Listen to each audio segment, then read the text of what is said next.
আত্মগোপনে থাকা আওয়ামী লীগের নেতাদের বাড়িতে রোববার সন্ধ্যায় পুলিশি অভিযানের পর জটিকা মিছিল করেছে দলটির নেতাকর্মীরা। শহরের পুরাতন কসবা কাঁঠালপাড়া মোড় থেকে মিছিলটি বের হয়। মিছিল থেকে জয় বাংলা, জয় বঙ্গবন্ধু, শেখ হাসিনা ফিরবে, বীরের বেশে দেশে স্লোগান দেওয়া হয়।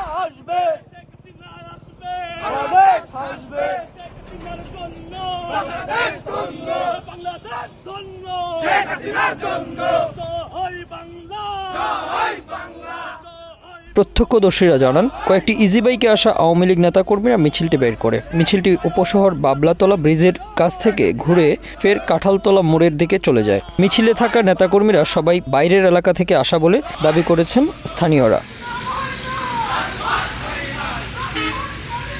তবে মিছিলের বিষয়টি স্বীকার করছে না জেলা পুলিশের কোনো কর্মকর্তা। পুলিশ সুপার রওনক জাহান বলেন, আওয়ামী লীগের মিছিলের কোনো খবর তার জানা নেই। এর আগে রোববার দুপুরে জেলা আওয়ামী লীগের সাধারণ সম্পাদক ও সাবেক সংসদ সদস্য শাহীন চাকলাদার সহ বেশ কয়েকজন নেতার বাড়িতে পুলিশের অভিযান পরিচালনা করা হয়, তবে এতে কাউকে আটক করা হয়নি। Bangla affairs news desk.